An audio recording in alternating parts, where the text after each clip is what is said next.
¿Qué tal, compañeros? Me presento, soy Víctor del grupo 2CB9 de Sistemas Operativos. El día de hoy les quiero exponer un evento al que asistí virtualmente de Quantum que fue presentado por IBM.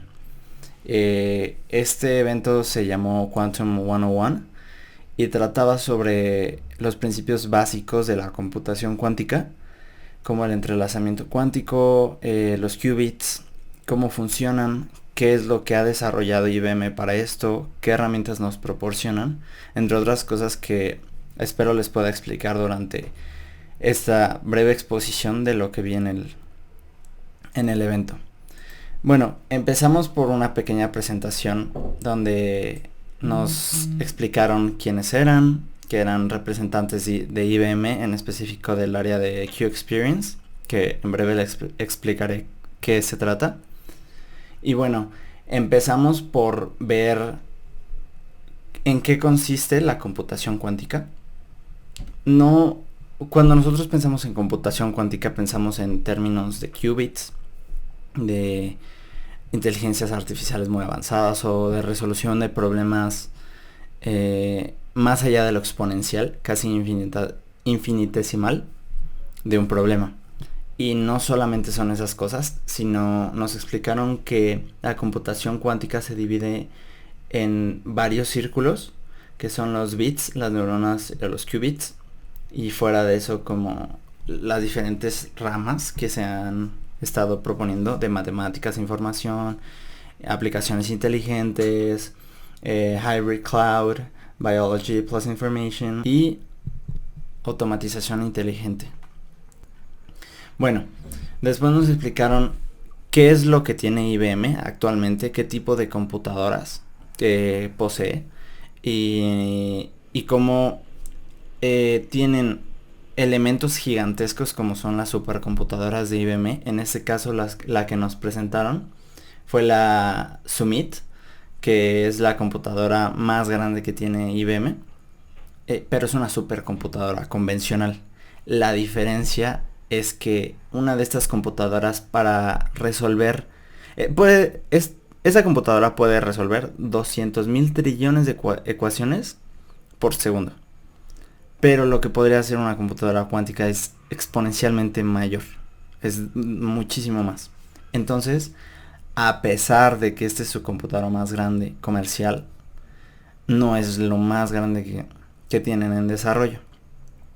También nos explicaron que durante este problema, esta pandemia del coronavirus, Summit ayudó a encontrar 70 compuestos que pueden ayudar a la creación de una vacuna del COVID-19.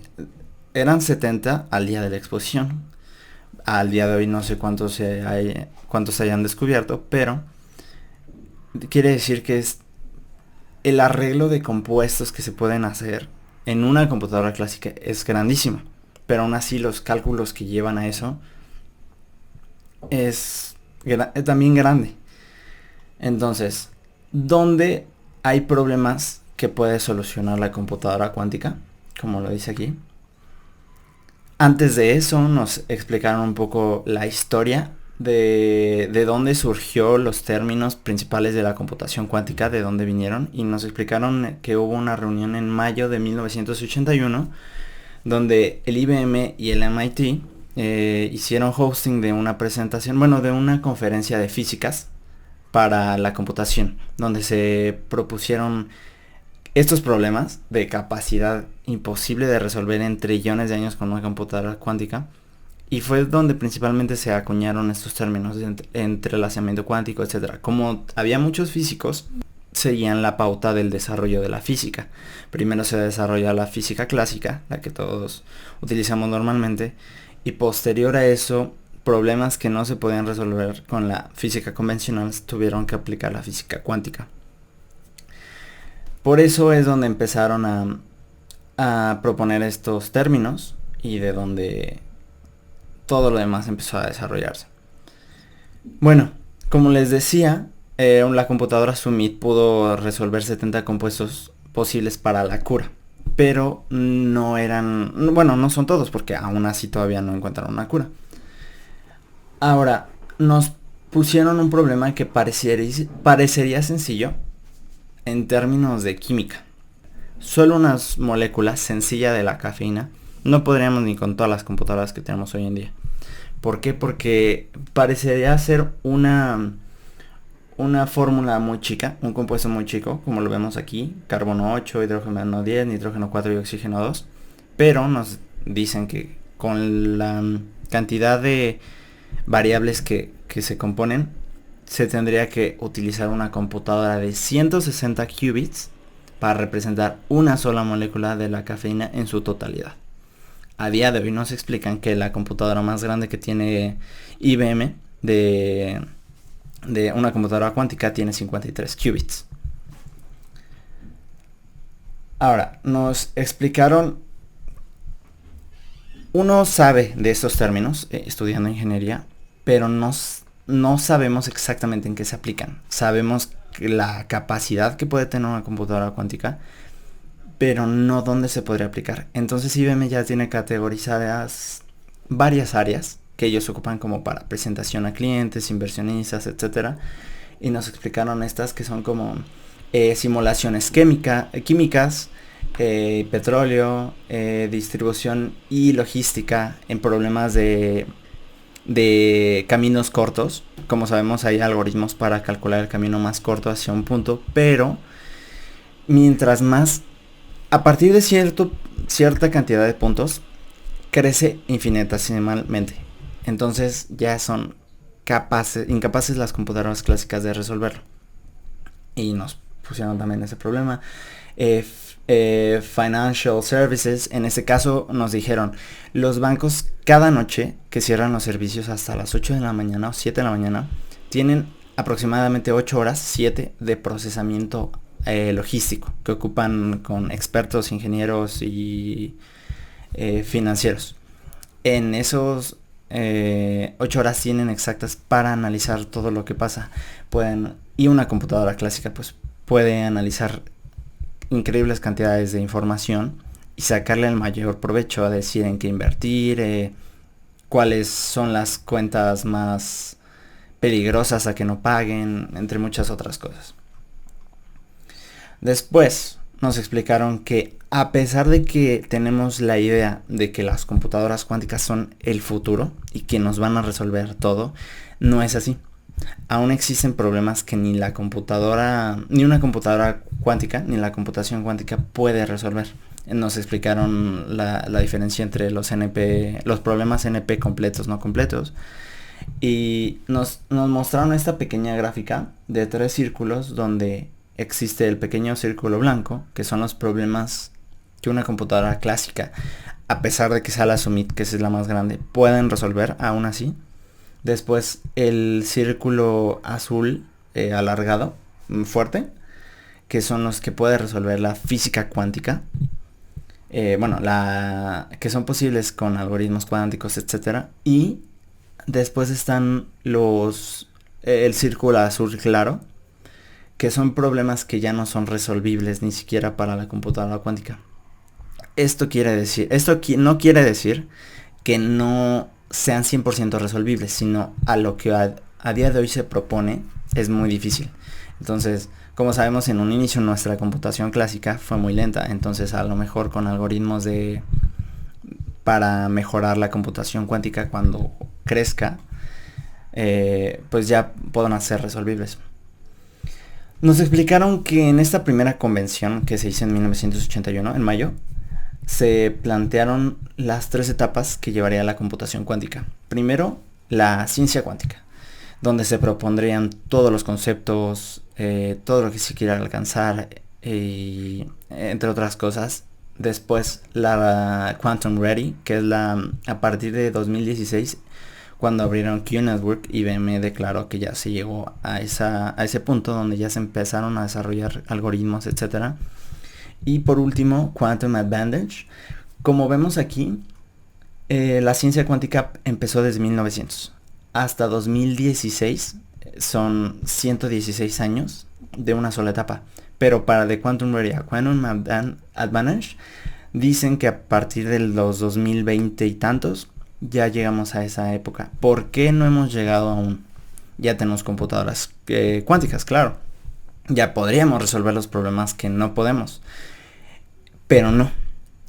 A pesar de que ya entendemos y ya tenemos realidad de computadoras cuánticas comerciales que podemos utilizar nosotros como estudiantes de hoy, no existe un problema que podamos dividir en supremacía cuántica. No pongamos un problema súper difícil.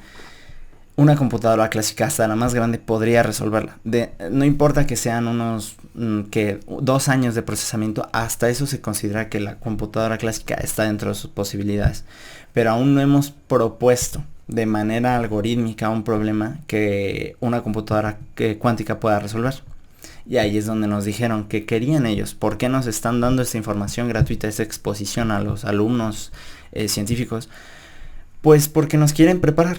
Nos quieren dar estas herramientas de manera gratuita, que son QExperience, donde es una plataforma donde a cualquiera que tenga una cuenta nos dan acceso a experimentos con sus computadoras cuánticas. Nos dan acceso, la gratuita nos da acceso a una computadora de 5 qubits, y las de paga, que normalmente son caras, pero la ocupan instituciones académicas, etcétera, ya tiene 10 qubits, es la que tienen comercial abierta. La que tienen en desarrollo interna de IBM tiene 53 qubits.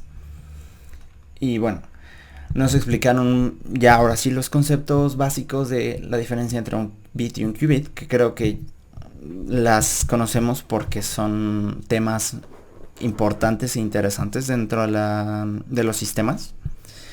Pero en pocos términos, la diferencia entre un bit y un qubit es que un bit solo puede tener 2 estados y un qubit puede tener infinitos. No solo es que puede estar en ambos. Eso nada más es la idea que se tiene. Pero no, se tiene un porcentaje de uno y un porcentaje de otro. La cosa... nos mostraron esta gráfica donde se muestra que no solo es como que se mueve de 0 a 1, sino que se mueve de 0 a 1 en X, de 0 a 1 a Z y Y. Entonces, de esta manera son infinitas los valores que puede tener un qubit. Y los contiene esto que se llama la esfera de Bloch. Y nos explicaron cuál es el crecimiento exponencial por número de qubits. Como vemos, ese es 2 a la n, el número de qubits que se tiene. En una computadora que tiene 10 qubits, se tienen 1024 posibilidades de estado cuántico de un qubit. En una computadora, recuerden que IBM tiene una de 53, así que nos dieron un aproximado de una de 50, que tiene este número billón, trillón, cuatrillón, un quintillón y etcétera números de posibilidades de los qubits. Y en una computadora clásica no está ni cerca la capacidad que puede tener. Ahora nos explicaron que con una computadora de 275 qubits se podrían representar todos los átomos del universo. A día de hoy pues no se puede, pero el crecimiento que nos están diciendo es que IBM no propuso, se dispuso a cada año crecer 2 qubits más. Entonces el año pasado, 2019, crecieron 3. Entonces superaron y en eso están.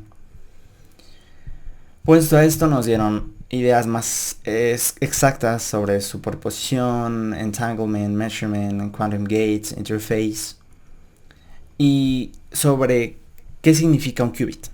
Les preguntamos, bueno, yo le pregunté que por qué no había un crecimiento más rápido. Nos decían que los qubits eran muy fáciles de crear y de mantener relativamente fácil.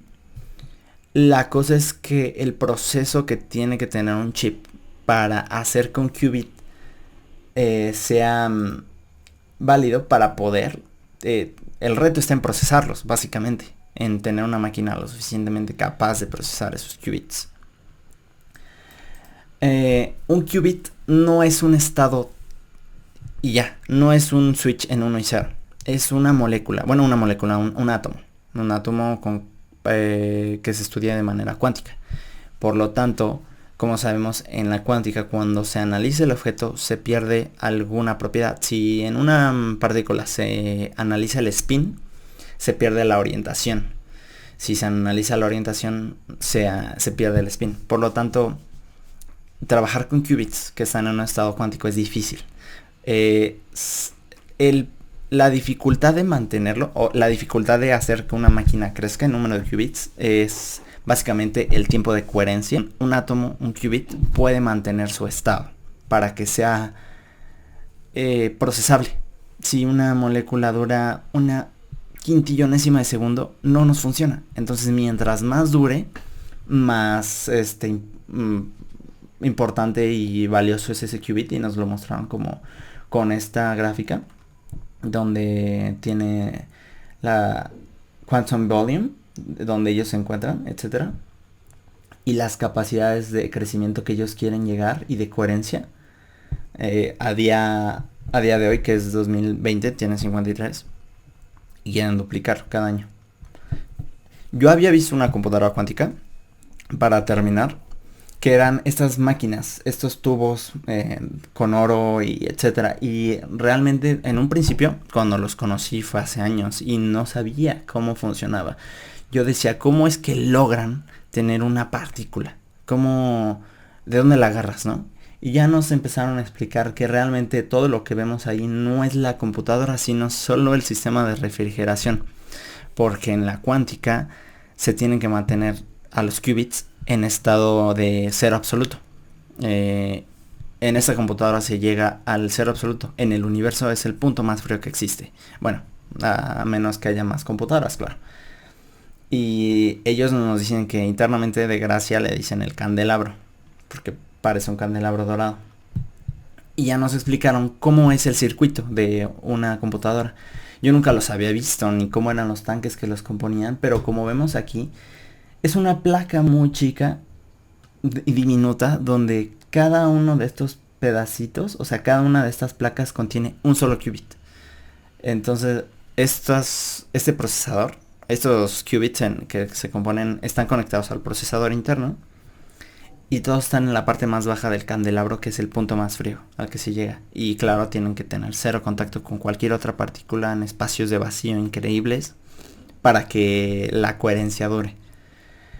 Y bueno, por último, ahora sí, ya nos explicaron lo que es su plataforma, que como les digo, ellos nos la querían presentar y hacer que sea más amplio su uso para que más rápido podamos llegar al Quantum Advantage, donde nosotros propongamos ejemplos donde la computación cuántica puede resolver estos problemas más rápido que una computadora, y ya empecemos a avanzar más rápido. Y nos quieren preparar para un futuro donde esto se utilice, y nos explicaron cómo funciona su plataforma con estos conceptos y nada más sobre qué han logrado en educación, en comercio. Estas son las herramientas que tienen, que es IBM Q, IBM Q Experience, Qiskit, IBM Q Network, etc. Ahora sí, para concluir, nada más quiero decir que personalmente me encantó esta explicación que tuvieron, el contacto y las respuestas fascinantes, porque yo como ingeniero, bueno, como futuro ingeniero, ya conocí estos temas, pero parece que no los entendía. O sea, creo que nunca logramos entender algo hasta que le preguntamos a un experto nuestras dudas. Y fue increíble porque yo sabía que existían las computadoras cuánticas, que eran ese candelabro, pero no sabía qué era qué, cómo funcionaban. Y uno dice, pues, ¿cómo te conectas a una computadora, no? Y nos dicen, bueno, Q Experience es la plataforma para conectarnos a esas computadoras, pero uno cómo se mete, cómo programa. Bueno, básicamente tienen un API que manda por ondas, ¿qué me dijeron? Microondas, y manda las instrucciones y ya se programa. Entonces todas esas cosas me parecieron increíbles que las tengan abiertas a público de manera gratuita. Y a ustedes, compañeros y profesor, les reitero la oportunidad que tienen de acceder a esta herramienta y de experimentar, porque tienen 1000 tutoriales para hacer máquinas cuántico, jueguitos, muchas cosas muy interesantes. Y bueno, nada más quiero decir que me gustó mucho y pues sería todo. Así que muchas gracias. Cualquier pregunta que tengan sobre esta exposición que les dé, me pueden comentar. Y bueno, hasta luego.